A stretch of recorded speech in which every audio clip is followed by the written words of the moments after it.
blessing. And what is your commander's signature? Ahu. What is your commander's signature? Ahu. I hear the king. Hail King Jesnick! Hail King Jesnick! Hail King Jesnick! Wonderful good morning to you all, so that's it. Morning, sir. Euro peace in Jesus na your mate. That's you, no. Euro peace in Jesus na your mate. Then why God? I really appreciate everything that you appreciate everyone. I really appreciate it. From my heart. I really do. I don't know why this one is See as they born.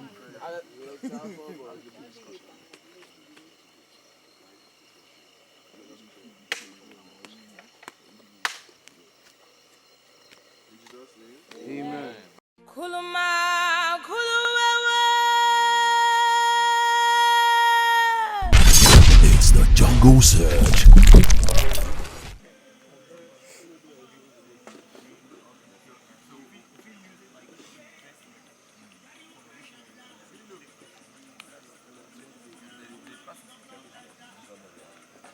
I'm not for everybody.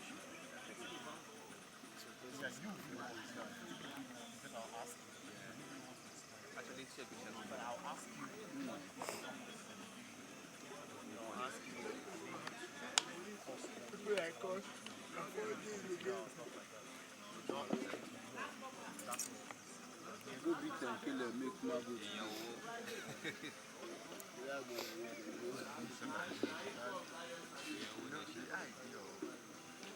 Your something getting dry.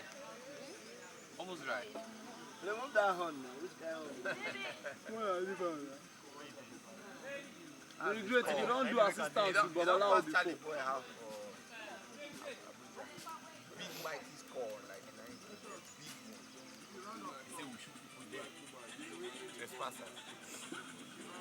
So you know, most of the Nazis were giving crossover, the modern crossover. So the modern one was the crossover. Then the European penetration. 16 jam. It came to a level, you know, that was what led to, from there they started doing took our resources abroad. So in narrating why they came, the person who, let's say the European come, he will tell us the purpose. And it's that purpose that maybe when you are rapping, you will tell them that you ensure that that is what they exactly do. To bring about Who will be the one to tell the purpose now? You or them? and no, they will talk. So because in my interpretation, I will be the one to interpret. So I will now interpret what they say they came here for. So and then your own warning, you are warning to them. You tell them, okay, they should do that which they say. You know, number one, bringing about you know, that Christianity, and number two, investing in the state. You know, making sure that whatever they brought is not a calamity and not something that will, you know, tomorrow make the state, you know, lose the state. So we'll take it from the biblical perspective instead of, because if it's modern this thing, me I would have just preferred we don't use investors instead of missionaries. Just to see you. When I sing that, I'm going to know. I regret this guy. So we just talk, we keep talking later before we do this.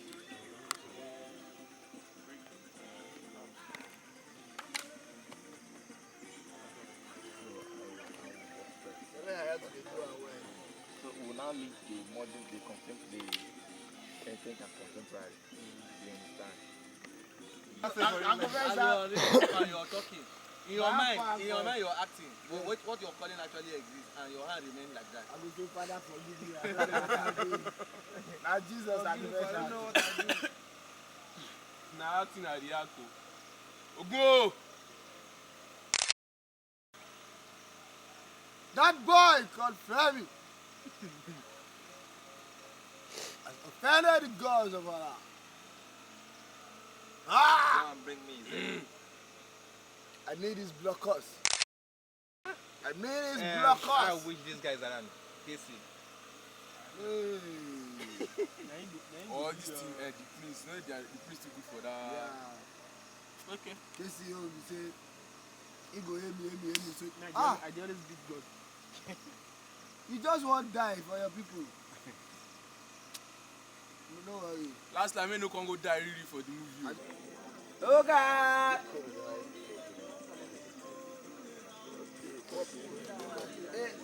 No, then you the ban. When they come ban, they ban this.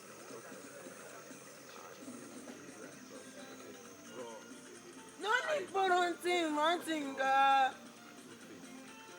Kuluma, kuluwewe. It's the Jungle Surge. If you fail to plan, it's like plan. It's not a curse. Listen, if you fail to plan, it is an indirect planning to fail. That is just it. Because for you to achieve anything, you must set a goal. If you don't set any goal, you will never get to your goal. Life is all about goal setting. And what is the goal? By 6, I should get everything on ground. 6:30, 7, I should start shooting. That's when you achieve. If you don't look at this time, I don't understand that. Some of you are supposed to be rehearsing your lines. Is it this time you want to start building this? What is on ground right now is that movie, that film. It has to be a detail. We're talking about Monday here. Monday is the day that it's going to be shown. By this time, you people are still dragging. You're going to get the goat and the hen for props.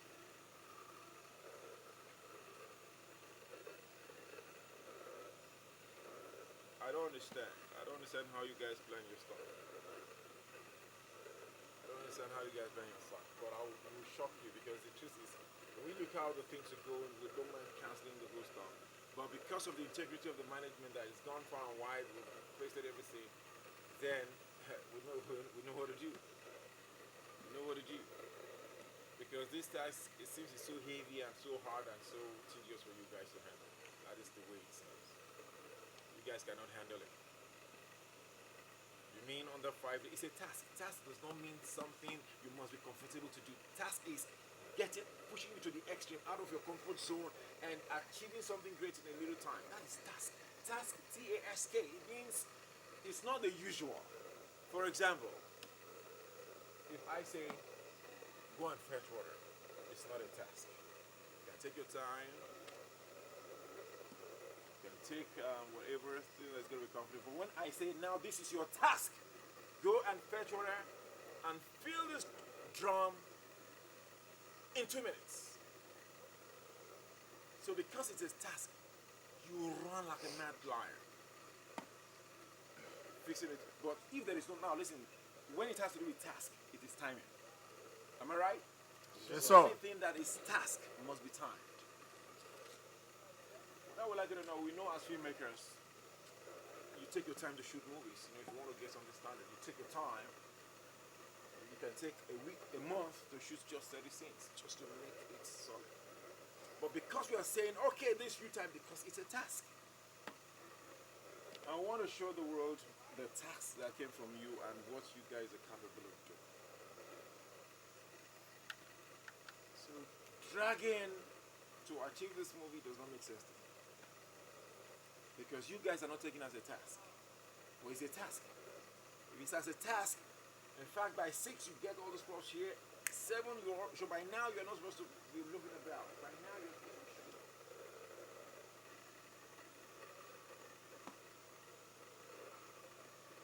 Because it's a task, yes, we have one director, but every one of you must make sure it works together. What's happening by now? We don't want this management to do this. We don't want it.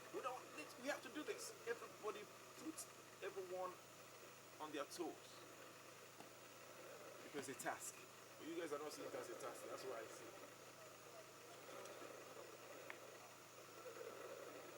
A round of applause for your team. Thank you, sir. Now you clap for your king, or he didn't. Why are you resting on that? I was resting. What are you doing with it? Actually, yes. I don't know when to do this. I don't know when not to do some stuff.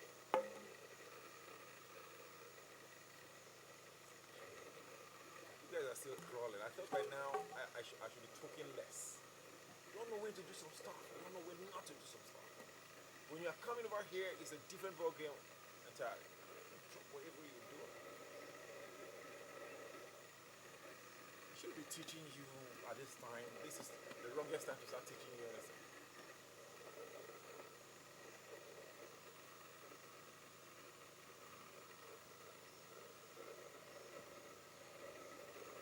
The tenor was supposed to be over on yesterday because of the task we were going to shoot and all that, so we had to leave that yesterday at the concession. What happened? We just need two more persons What happened to do what? to help get the Go back, go to the line there. At this time, you guys, because the truth is, when we say shoot the movie, we're talking it's a task. I said it yesterday, by 7, you guys should be off shooting. But by now, what's the time right now? Maybe to 8. You guys are still parabolating, looking about this. Whatever the pulse you were supposed to get was supposed to be ready as early as 6. I was expecting you guys to go get it and come back here so that we start shooting. At this time, people have not started shooting. This is when you want to go get, and right now, anytime from now, you guys will be having the task for the new king of the jungle. We gave you task, and we wanted you to finish the task as soon as possible. So in everything you're doing, your task will not encroach into the task. Whether, yes, the task we gave to you is the task of the management, good. But if you guys know the right thing to do as early as possible, anything you were having proaction, anything you're supposed to do today, everything is ready yesterday. Even if it's not going to be possible to be ready yesterday, today in the morning you make sure that those things are ready. Because anything that has to do with task is timing. If there is no timing, it's no more task. Now let me just check you. For those who are going to get to the next round, when to eat will be time. When to go to take your bath will be time. Everything would now be time. Since you people cannot use your initiative to know that, okay, once it is task, let's time ourselves so that we can. Because the more you accomplish everything on time, the best for you to rest on time. A round of applause for your king. And this time of office over to me. Congratulations. Thank you, sir. So far so good, you have been so diligent. I think you are one king that I personally enjoyed his reasons. You acted like David. You know, David, let me tell you something about David. All the kings, there were a lot of faults in their reign, but there was no fault. But as human, little or no fault in your reign. Do you know why? You know why? No, sir.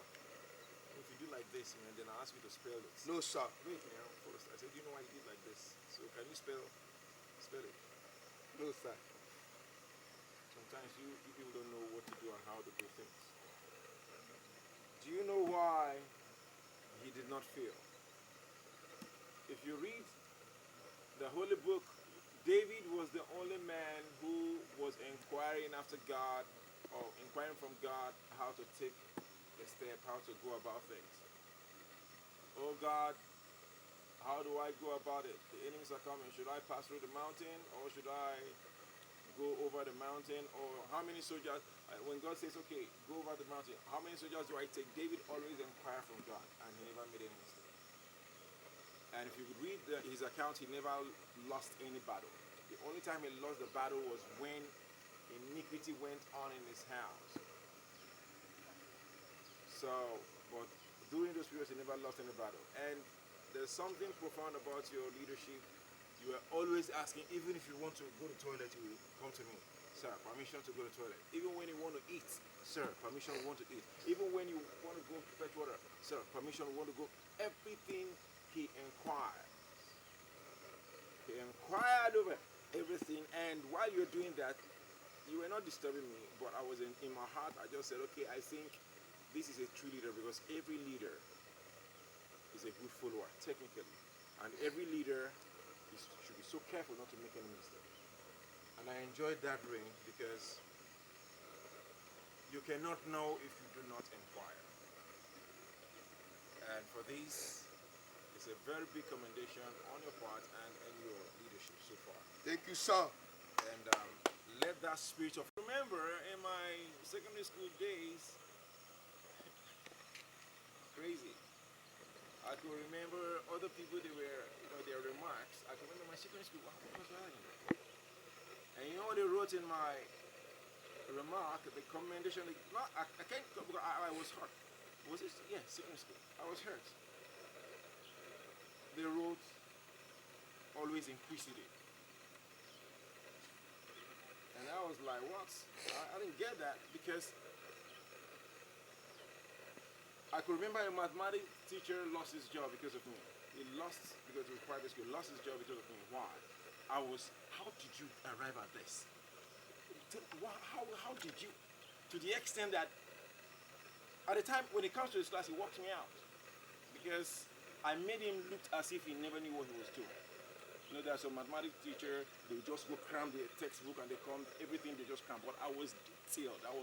Sir, how did you? Because what I do, when I was in primary, let me say, my daddy taught me that, but my daddy, was an academician, so he's not alive, he's best in memory. When I was in primary 3, I always read primary 4 textbooks. I read ahead of my class. So getting to that class is like a revision. It's not so hard and difficult for me. So, and the classroom, I met the mathematics teacher to look stupid. So he reported me saying that I was embarrassing. But one day when he came to the class, the principal came around, the proprietor, and saw what happened. And that was how he lost his job. The next one I came on board, they wrote, so inquisitive.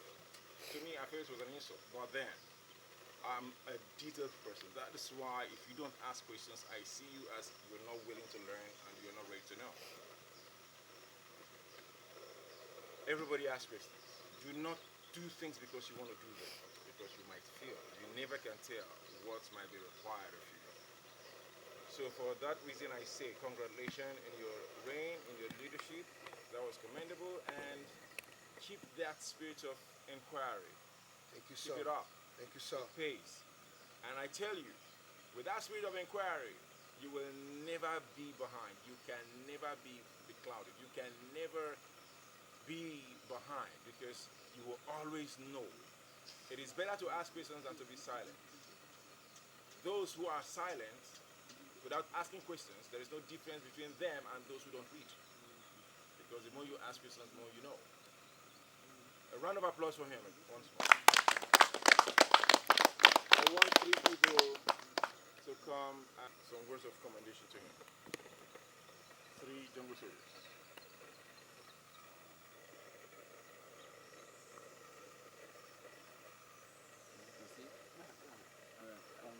King Jesse, personally I enjoyed your reign because I've spoken to 1 or 2 soldiers and the people I've spoken with, they feel the same way about you. You appreciate the tiniest job someone would do, even if it's for that person's benefit. You appreciate the person, and since we started having kings in the jungle here, you are one king that come around and you spend most of your time here, except the time you want to go to bed, and you dine with us. You don't eat alone, and we appreciate you all. Thank you so much.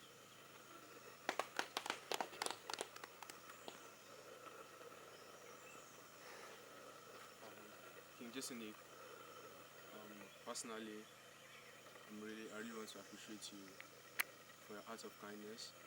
First of all, when you become a king, I was like, you have a kind of very tough face. I'll be like, the region kind of hard. And when you started, it was, I see this, you push yourself in our shoes before taking any actions. What you do is more like, what you do to yourself is what you do to us. And I fell in love with your personality a lot. I really want to appreciate you for coming down to our level also. We make jokes with your attitude, everything, like the way you behave, and you still come to our level and not taking this aspect of leadership or using to rule us in a kind of very hard way. I really want to appreciate that and I respect you for that. Thank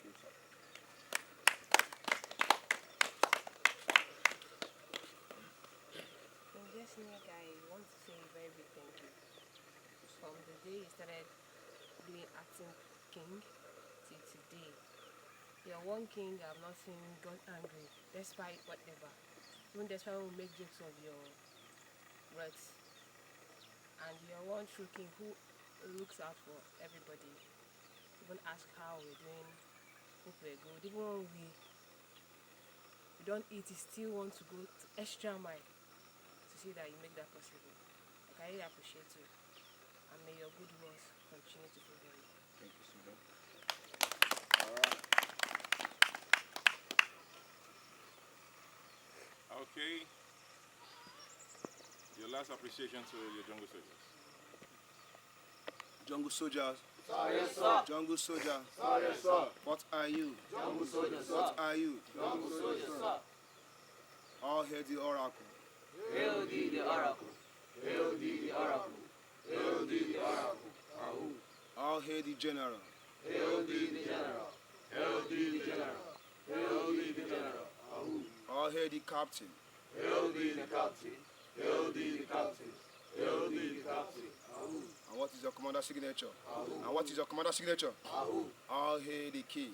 Hail King Jessinic. Hail King Jessinic. Hail King Jessinic. Are you still a king? Esting. Fine, just go ahead and appreciate them. All this year of ceremony, we'll see, understand. Go ahead and appreciate it. Hello, my fellow Jungle Soldiers. I appreciate you for appreciating just straight off all those ceremony. Go ahead. Hello, my fellow jungle soldiers. I appreciate you for your cooperation. That's the most important thing. I say thank you. You all played my child on my room. And I say I appreciate you all. Thank you very much. I love you all. All right, stand here, stand here. A jungle anthem for Send Forth. When to go? We are jungle soldiers, we believe. We are jungle soldiers, we will stand. It's the battle of the fittest, and we won't quit. We are jungle soldiers, we believe. One more time. We are jungle soldiers, we believe. That boy's so low. We are jungle soldiers, we will stand. It's the battle of the fittest, and we won't quit. We are jungle soldiers, we believe. All right. Thank you very much. You can fall back to your position. Thank you, sir. All right. You can continue your duties. Call upon that we know the next thing to do. So right now, start making your preparation to shoot.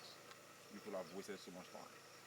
Thank you very much. Kuluma, kuluwewe. It's the Jungle Surge. Africa, good evening Nigeria, good evening world. This is Jungle Search Africa reality TV show season 2. I am one of the contestants, Ellen, and this evening we will be having a wonderful discourse within ourselves on something very vital concerning our country. That is, if I were a president of this country, what would I do differently? We know leadership is a problem and has been a problem for a very long time. This is why the youth of today have decided to come to discuss this matter. It is a very important issue to discuss, and that is why here in the Jungle Search today, teammates or housemates rather will be discussing on this very, very important topic. If I were the president of this country, Nigeria in question, what would I do? These questions or this discussion will be held amongst ourselves, and we'll be discussing this 2 minutes each. Everybody will come in here to tell us what they would do. That in end will tell us what will give us the idea what the problems of Nigeria is and what we think is a possible solution. Thank you as I take you through this. Okay, like I said earlier, my name is Ellens, and I have come to realize that Nigeria's problem is the constitution, the rules of engagement, what binds us. This is my understanding of what the problem is. The constitution that was handed over to us by our colonial masters, the people that ruled us, is what we have been amending till date. So the power that controlled us is still controlling us in the constitution. So first and foremost, if I become president of this country, the constitution completely, and start up something new, let us create our own. The reason why some regions of this country are agitating for separation is because we do not have our own constitution binding us. The 1999 constitution as amended is what have been handed over to us. So in retrospect, our colonial masters are still in charge because the same thing they gave to us is what we are amending to date. So first things first, when I become president, I will see to it that every Nigerian is involved a committee is set up, all right, to start drafting a new constitution. This committee will involve every region, every part of the country will be involved in constitution drafting. The Igbos will have a say, the Hausas will have a say, the Yorubas will have a say. Every region that has to do with Nigeria, both minorities and majorities will have a say. When they come together, civil society organizations and all parts of government, every individual, the church, the religious organization, including Islam and Christians and every other notable organization, will come in to sit down and start discussing what rules and what should engage us as Nigerians. That is why there was a time that it was said that what held us together as Nigerians, the amalgamation in 1914, had already been dissolved. It has expired, so nothing is holding us together. When we have a new rule made by us, we will know if we are ready to coexist or not. When that is done, I think the problem of Nigeria will be saved, or will be solved, actually. That's for me. If I become president, that's the first thing I will do. I'll be talking about one of the problems I feel like the country itself has. The country itself has is education. The major thing is what you don't know. What you don't know is what is affecting you, not what you know. What you know will not affect you, is what you don't know. So I feel one of the problems of Nigeria is education in the system of, okay, how is it meant to be, what is meant to be. In fact, we as a Nigeria, we don't even know our rights, we don't know our what to do, we don't know when to do and how to do it. So I feel one of the problem I feel is affecting us is education. Yes, I'm talking about if I become the president of Nigeria, what will I do? First of all, I believe that the major problem we have in Nigeria is the constitution, like my colleague earlier said, because I do not believe in amendments that has been affecting us for years and it is not bringing any profitable solution or improvement. Irrespective of that, I believe that we have three arms of government, which is the judiciary, the legislature, and the executive. In a way, I believe that if we are to progress in this country, the executive is not meant to give orders to the legislative, because the legislative are meant to oversee the proceedings or the actions that the executive are taking. In a way that I think it is going to be a better benefit for us if the executive are meant to take a decision and the legislative is meant to check them. And if they are meant to check them in a way, if they are not taking the right actions, the legislative can actually impeach them. But in Nigeria, the legislative are not even powerful enough to impeach the president or the governor because they take the last order. And again, I think in this country, the present constitution that we have gives room for godfatherism, because it has always been like that in a way that if you want to go for any office in Nigeria, there are some set of people that you have to pay accolades or run to give them respect or give them money before you can actually run a public office, which has been affecting us and is still affecting us. From what my colleague said, I want to be real. If I become the president of Nigeria in the next 30 minutes, the first 20 minutes I'm going to be, I'll be sleeping. Then within the next 10 minutes, I'll make sure that the whole country have light. Boy, I know most of you viewers will be surprised to see me in this outfit tonight, but I intentionally put on this outfit because I want to be truthful on this topic I'm talking about. I'm a contestant in the Jungle Search Africa reality TV show season 2. So I want you all to listen to what I want to say because this is the real truth. If I become the president of Nigeria, the first thing I'm going to do is practice what I preach. What I mean by practicing what I preach is any promises I make on my manifesto to the citizens of Nigeria, I'll make sure it all comes to pass. In the sense that most of our leaders, during their manifesto, they will promise us everything. Right to life, freedom of speech, stable electricity, and everything. But on the long run, most of them fail to make all these promises come to pass. But I won't be such kind of person because I know the pains that most people go through, especially in the trenches whereby people hardly survive to eat, struggle to get work done, and get some things in their pocket. So when I become the president of this country, Nigeria, basically, I'll be talking about the topic, if I become a president, or if I be a president, 30 minutes, a day, a year, or whatever. But the first thing I'll first amend is that, permit me to use a Bible scripture that says, if the foundation is faulty, what will the righteous do? Some of my fellow jungle soldiers already said it. The constitution is faulty already. That is number one. Secondly, one of the main issues I found very important that most people don't really understand is having this sentimental mentality when it comes to religious-wise, tribal-wise. Because most of the leaders we are having presently today comes with a mentality like, okay, my tribe really needs to enjoy this part of religion really needs to enjoy a particular, let me say, power. And when it comes to power again, a lot of people that comes to leadership don't really understand the power, the levels of power. It's very funny to find out that in a country that somebody actually studied a different course and is coming to take a position that you don't really understand. But all that actually works, is connection. And with that mentality of, okay, probably the president is from this social tribe, so let's work according to that, and let our people enjoy that. So I think the mentality which we bring to leadership and the way we make use of power. So if I become a president, the first thing I will first do is to make or let everyone that will be in each office understand power and the people that are fit for that particular offices, and adjust or rewrite a new constitution. Okay, there's a topic we have to discuss this evening. If I become a president of Nigeria, what will I do for the betterment of my citizens, of my country, and all that? Okay, if I become a president of Nigeria, just 24 hours. First of all, our judicial system is corrupt, and it started from the bottom. That is our constitution. That is one. Then, when it comes to Nigeria, we have a lot of mineral resources that can make us be a better nation that the whole world will look up to.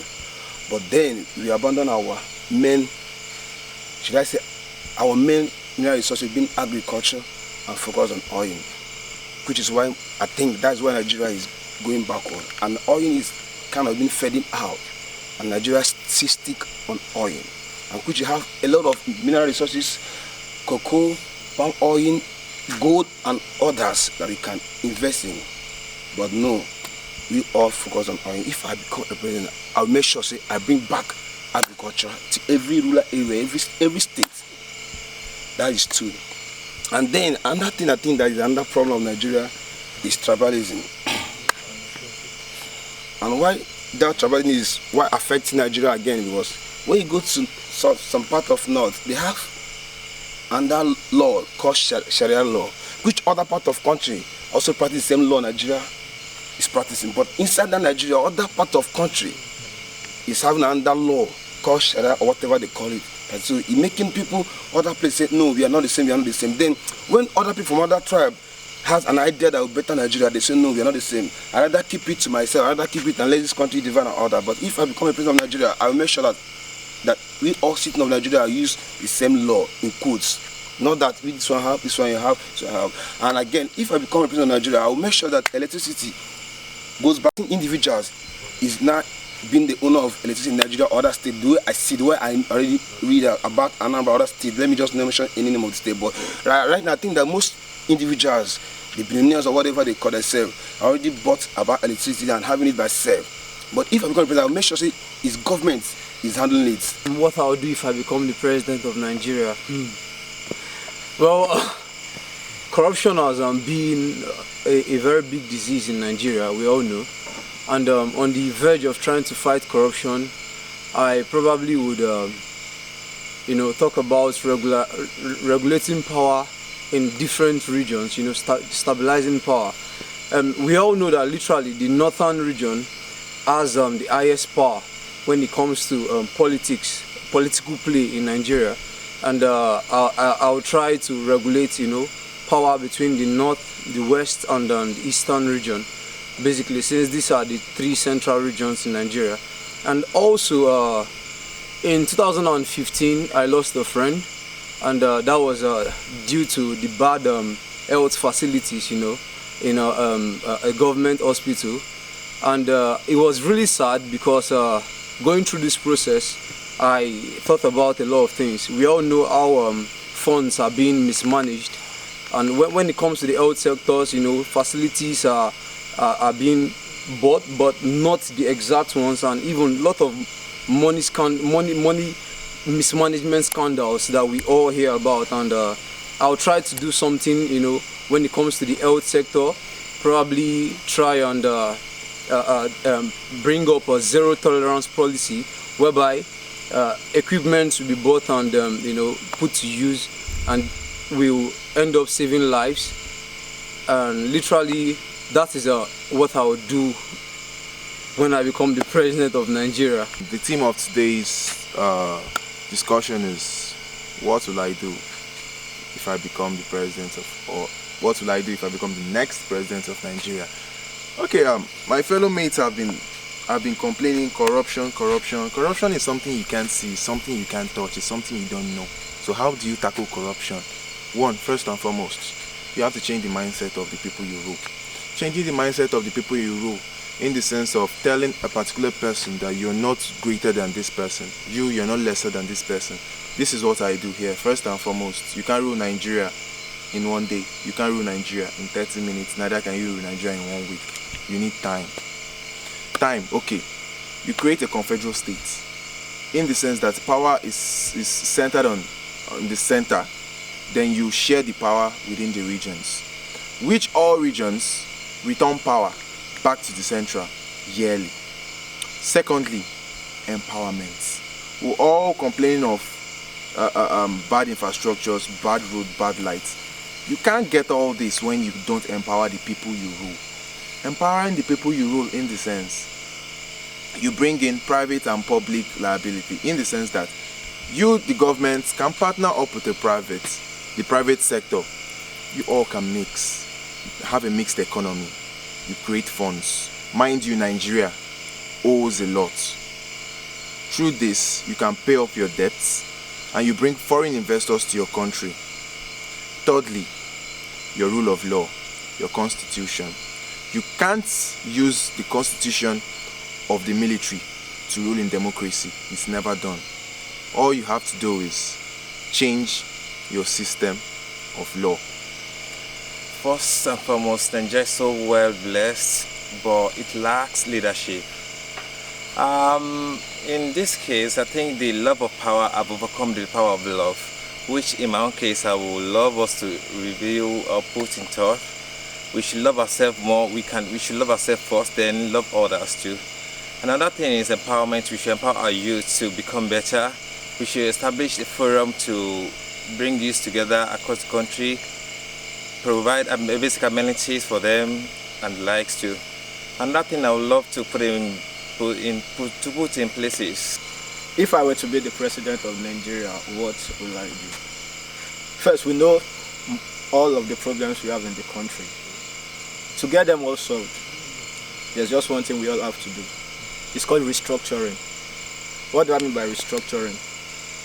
The present system of government we are practicing is what is restructuring. Starts with the constitution itself and goes down to every sector that made up the country, to the agricultural, the education, the health sector. If we should restructure the country and amend all that needs to be restructured, we have a better nation. Also, decentralization of power. Someone said it already that we have regions where they should be able to have power to themselves and not to a centered body. Okay, something happened in my state some time ago. I think there was an attack in the state and the police were called upon. Then the police replied was, we have no information from the federal government. That is, the power there is central. If they don't receive offer from the federal government, they won't be able to answer the state that needs their attention at that moment. And that's for the police that did not answer caused a lot of crisis in that state at that moment. Christian, the big topic here is, if I become the president, what will I do? That is a big one. Oh, most people have started with power. They started with power, and to me, I feel that is a big one too. In this country, the separation of power is very, very bad. It starts with it starts with the northern part, which they feel they are the only ones who can rule the country well. On the other hand, if we can make power equality to order to go a long way, even bringing it down to the youths, it will also go a long way. And also empowering the youths. You cannot say you want Nigeria to be better when you cannot empower the people you are ruling. You cannot say you want to give this country a better life when you cannot account of their welfare, their resources. You cannot say you want Nigerians to be better when you are not transparent. How do you rule people when you are not truthful to them? How do you rule people when you sell their resources out to other countries? How do you rule people with the constitution of the militaries and we are in democracy? How do you rule people when you are not educated? How do you become a leader when deep down on your own you're not even a leader? There are so many problems Nigerians are facing. We say it's corruption. The big question is this: what is corruption? Can you define corruption? Can you see corruption? Corruption starts with you. It starts with me. It starts with every individual here in Nigeria. All I'm saying is this: for us to make Nigeria a better place for each and every one of us to stay or live in, is to work in accordance to a brighter and a new constitution that will lead us through, and to stick to words. When you say A, you do B. That is not truthful. That is not good. Just like Fine Boy from Church always says, he will not come and say, towards election, you will come and say, I will promise you this, I promise you that. At the end of the day, you do nothing. When you promise something, stick to it. Keep to your word. I know it's very, very difficult for people, but try as much as possible to hear the cry of the people you are ruling. Try as much as possible as a leader to at least step on their toes, know where is paining them from. You don't sit on the Aso Rock chair and be commanding people. You don't sit on Aso Rock chair and feel things are doing well. You as a president, you eat 2 square meals a day. Your citizens, what are they doing? Can they afford to eat what you eat? So, as a president, try as much as possible to make sure you govern your people right. The question is, if I become the next president of Nigeria today, what will I do? Now, as we all know, it's obvious Nigeria is undergoing so many troubles at this point in time. But the major 3 questions now to attend to problems now will be what, why, and how. Now, first of all, you have to identify the problems, which we know the problems are so vast, whereby even if you give us an entire year to sort out these problems, we still won't sort these problems out completely. And I believe the problems of Nigeria start with the people. For me, it starts with the people. Because even we as Nigerians, we as the citizens of Nigeria, we're not actually ready to even face what the problem is. We're not actually ready to face the system. We are not even ready to make amendments in Nigeria at this point in time. Now, if I become the president, the things I want to impact into Nigeria is development. Now, development in the healthcare system, good road facilities, schools, water supply, make more investment into the military system, because as we all know, Nigeria is facing so many challenges with insecurity today in so many states, which the governments precisely are all aware of, but they fail to attend to them. They fail to attend to those matters, and yet thereby causing people to lose their lives, to lose their properties, and so many things. Now, speaking of the healthcare system, we know at this point in time, even at some point, the doctors are not being paid properly. And when doctors are not being paid properly, it affects them mentally. It also affects them in their lines of occupation, whereby they go on strike, they refuse to do their duties and do their duties as doctors, and also with the teachers as well. The problem here, to be honest with you, I don't have much time to start emphasizing or analyzing on these various issues we face in Nigeria, because there's so much that whereby my head at this point in time can't even comprehend so many of these problems and even attend to these problems at this point in time. But I believe I'll just cut it here and call it a quit at this point in time because of time. Today I'm going to be talking about, if I become a president of Nigeria, how am I going to do, or what am I going to do? First and foremost, being a president is not meant for everybody. That's one. Secondly, we are talking about the most populous black nation in the world, Nigeria. Is it easy to be a president of Nigeria? No. Is everyone meant to be the president of Nigeria? No. If somehow I become the president of Nigeria, I believe one of the major problems Nigeria faces today is we have round pegs in square holes. The right people are not placed in the right places. Some people are not meant to be in some places, and they are there.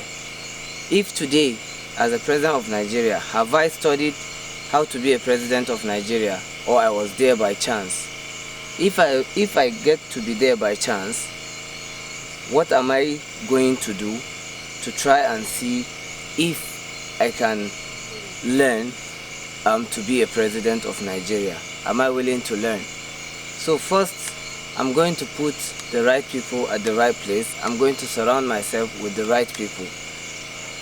Sometimes it is not in my place to know the right people, but it is critical that you know that someone isn't doing the right thing, and then you replace him with someone who is willing to do the work.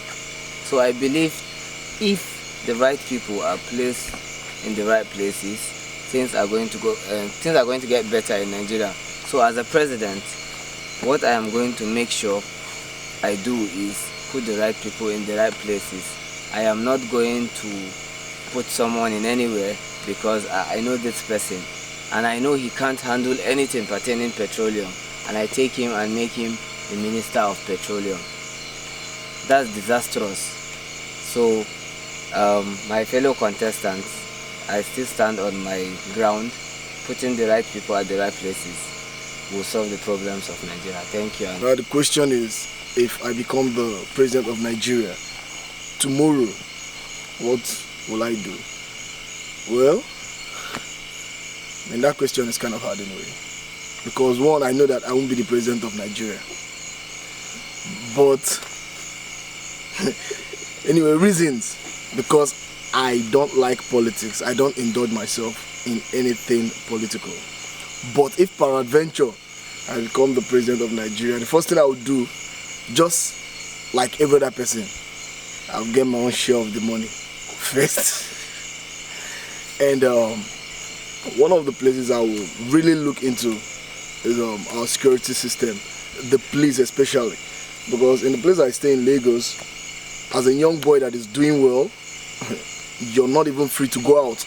Because as soon as you go out, you see policemen harassing and molesting the young guy because he's looking all dope. So I'll have to remove the top security officials first, then increase their salary, so as for them to do their job better. Because I think if they are earning something good, I don't think there will be a point where they will start harassing people just because of peanuts and some stuff like that? Well, the question is, if I become the president of Nigeria, what will I do?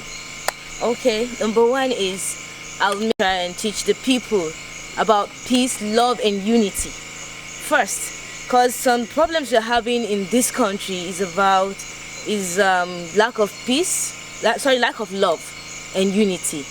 Imagine when I teach them what love is all about.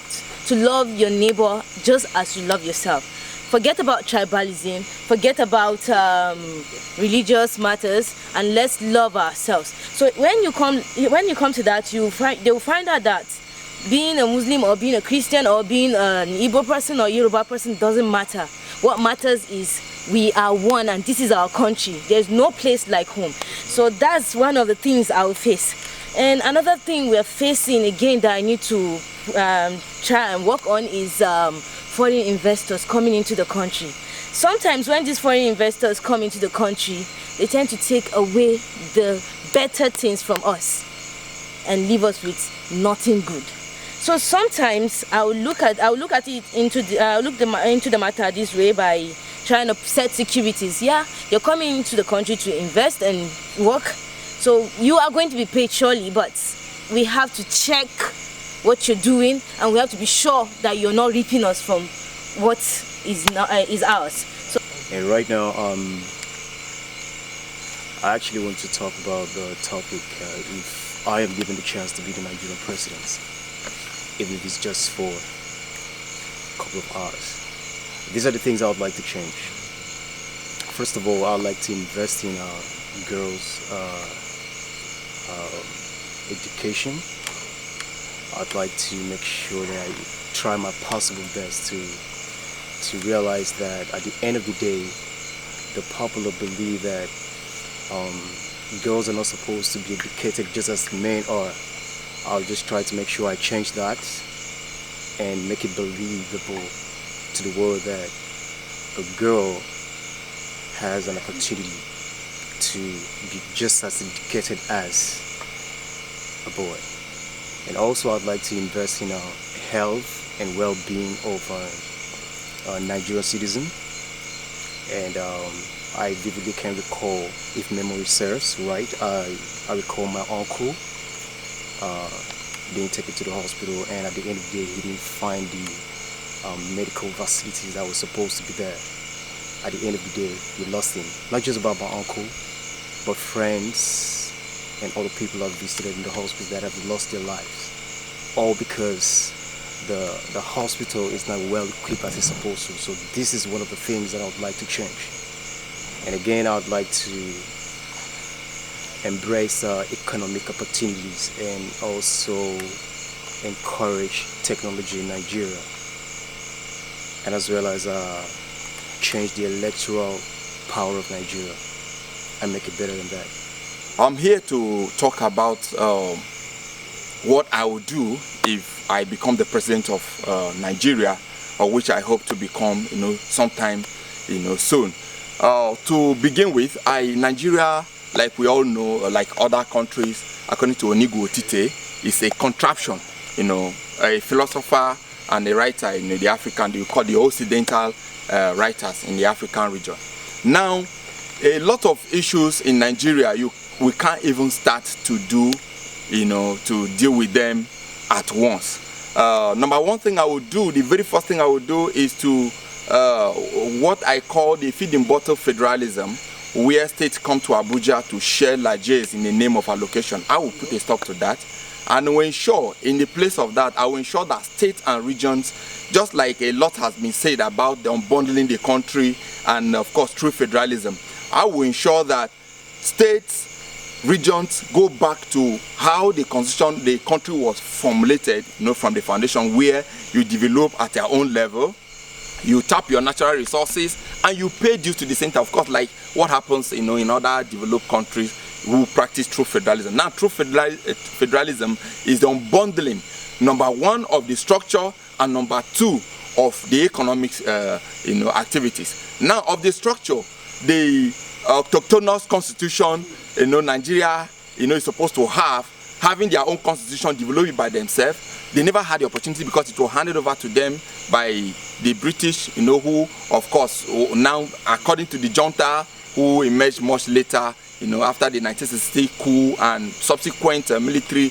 expeditions, they caged the constitution to become, you know, a warrant system where they just dish orders from the constitution without bringing people to the level where they can understand and talk about issues. So because of that, I will also unbundle the constitution and ensure that we operate on a confederal system where each region has authority to make rules governing them. Although someone mentioned that even the judiciary system, I can't even understand why Nigeria practices a judiciary and allows a Sharia system in some sections. Okay, what about if we allow to be balkanized into a petty, entities where the center, of course, will not hold according to, writers. So I'm here to say that if I become the president of the country, I will focus on this unbundling of the constitution and, of course, restructuring, which people are scared of mentioning, returning back to the status quo ante, and also empower the youth, make sure that the youth, instead of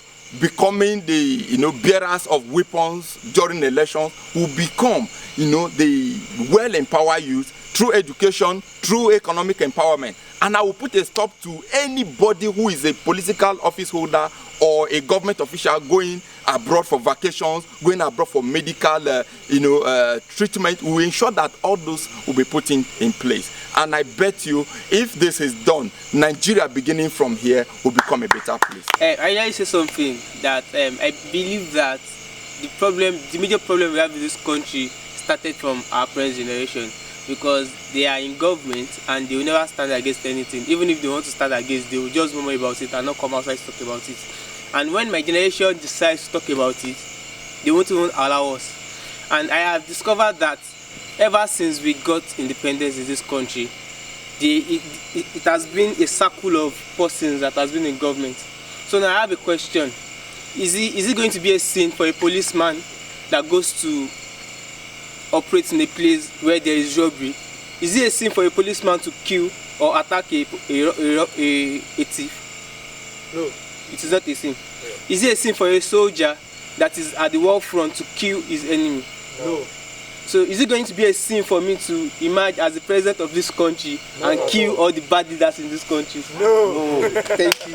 All right, thank you. Okay, come. Just one person. All right, thank you. Revolutionist. As earlier mentioned, my name is Benjit Vibes.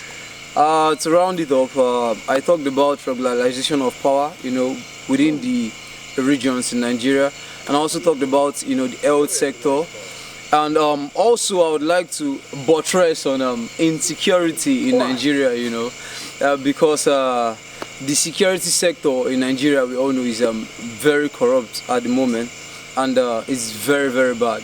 Very bad. Like my fellow jungle soldier said initially, BJ talked about the security in where he stays and how he's being disturbed as a guy that is doing well and all. I would also do a lot when it comes to the security aspect of Nigeria, end Boko Haram, terrorism, and some other stuff like that. Thank you very much. Okay, finally, come forward. That'll be the last person to speak. Please. Don't worry, sir. Okay. We wrapped it already. Just like I said in the beginning, peace, love, and unity is one of the vital things we need that is needed to be preached out to the people of Nigeria. At least when that one is there, at least people will live in unity and they will understand waiting to be a good Nigerian. And apart from that, in respect to the foreign bodies coming into Nigeria, some of them come into Nigeria to maltreat the citizens without the government looking into it. So please, if there's any way I can come in and make it well, I'll try and work on that. Thank you so much. If I become the president of Nigeria was a question we were discussing this evening, and one of the best ways to solve that problem is for us Nigerian youths to ensure that we have access to our PVCs, to come out boldly come 2023 and thumbprint for who we think can make these changes. Enough is enough for us to stay indoors and make these decisions. Over the years, we have developed apathy more. Whether or not we vote, we know let that emerge. But I want to encourage us this time to see to it that we first become presidents by going out there and getting our permanent voters card and prepare ahead for the 2023 elections, where we can boldly say yes to this candidate. And let's put it very straight. The reason why the insecurity, especially in the electoral system, is the way it is because the Nigerian youth have not said no to insecurity. The moment Nigerian youth say no to insecurity, it will end. Trust me, these guys themselves cannot pull out guns on themselves. They don't even come on the street. It's because the youth have not said no yet. The moment the youth say no, the country will take a different turn. Well, we have come to the end of our discussion this evening. Is the Jungle Search reality TV show season 2, live here in the jungle in Cross River State. We want to say thank you for joining us, and we'll see you some other time. Have a wonderful evening.